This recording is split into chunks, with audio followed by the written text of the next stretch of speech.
অন্যদিকে আম্বালাতে সতর্কতা জারি বায়ুসেনার। নেক্সট ব্রেকিং, বিগ ব্রেকিং উঠে আসছে, আরো বড় ব্রেকিং উঠে আসছে।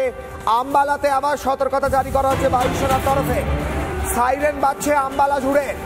পাঞ্জাবের আম্বালাতে সতর্কতা জারি বায়ুসেনার। সাইরেন বাজছে আম্বালা জুড়ে, সবাইকে বাড়ির ভিতরে থাকার পরামর্শ দেওয়া হয়েছে।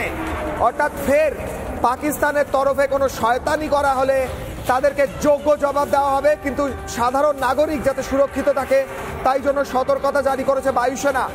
ইন্টেলিজেন্স উঠে আসছে, আম্বালায় কোনো অ্যাক্টিভিটি হতে পারে, পাকিস্তানের কোনো শয়তানি হতে পারে, বিফল শয়তানি হতে পারে, সেই কাণ্ড যাতে না ঘটাতে পারে পাকিস্তান, তার জন্য সতর্কতা জারি করেছে বায়ুসেনা। অন্যদিকে সাইরেন বাজানো হচ্ছে, সবাইকে বাড়ির ভিতরে থাকার নির্দেশ দিয়েছে বায়ুসেনা তরফ থেকে, নির্দেশ দেওয়া হয়েছে।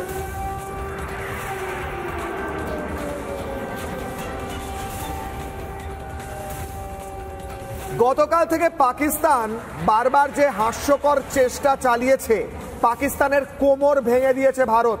উদযাপন হয়েছে S-400 সুদর্শন চক্র মিসাইল সিস্টেম দিয়ে। অকাল দীপাবলি মানিয়েছি আমরা। ভারতের আকাশে ধ্বংস হয়েছে Pakistani JF-17, Pakistani F-16, Pakistani missile, drone, সবকিছু ধ্বংস হয়ে গিয়েছে। এবার ধ্বংস হবে গোটা পাকিস্তানটা। দেখুন এই বিশেষ প্রতিবেদন।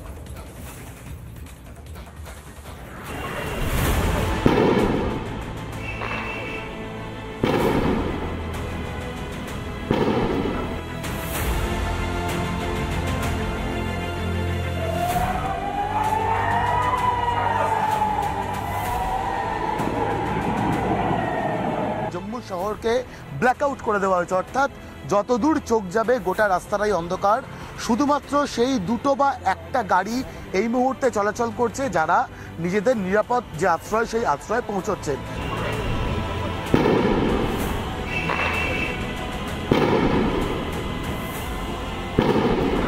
সমস্ত শ্রীনগর এই মুহূর্তে ব্ল্যাকআউট করে দেওয়া হয়েছে, ইলেকট্রিসিটি অফ করে দেওয়া হয়েছে এবং শেষ পাওয়া সূত্রে খবর অনুযায়ী শ্রীনগর এয়ারপোর্টের পাশাপাশি থাকা যে সমস্ত বাড়িগুলো রয়েছে সেগুলোকে এই মুহূর্তে খালি করার কাজ চালানো হচ্ছে।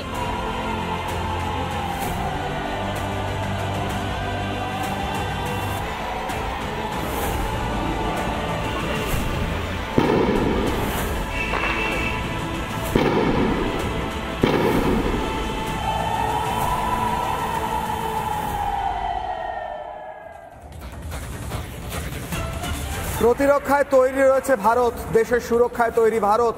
সক্রিয় আছে S-400 সুদর্শন চক্র এয়ার ডিফেন্স সিস্টেম। তৈরি রয়েছে তার সঙ্গেই L-70 যুদ্ধ বিমান ধ্বংসকারী অস্ত্র, অর্থাৎ আকাশ দিয়ে কোনো ড্রোন এলে, কোনো মিসাইল এলে কিংবা কোনো যুদ্ধ বিমান এলে একদিকে সুদর্শন চক্র অ্যাক্টিভ হয়ে পাল্টা মিসাইল ছুড়বে, ধ্বংস হয়ে যাবে ড্রোন। অন্যদিকে L-70 যুদ্ধ বিমান ধ্বংস করবে। তৈরি রয়েছে র্যাডার নিয়ন্ত্রিত বিমান ধ্বংসকারী কামান, অর্থাৎ ভারত রেডি রয়েছে।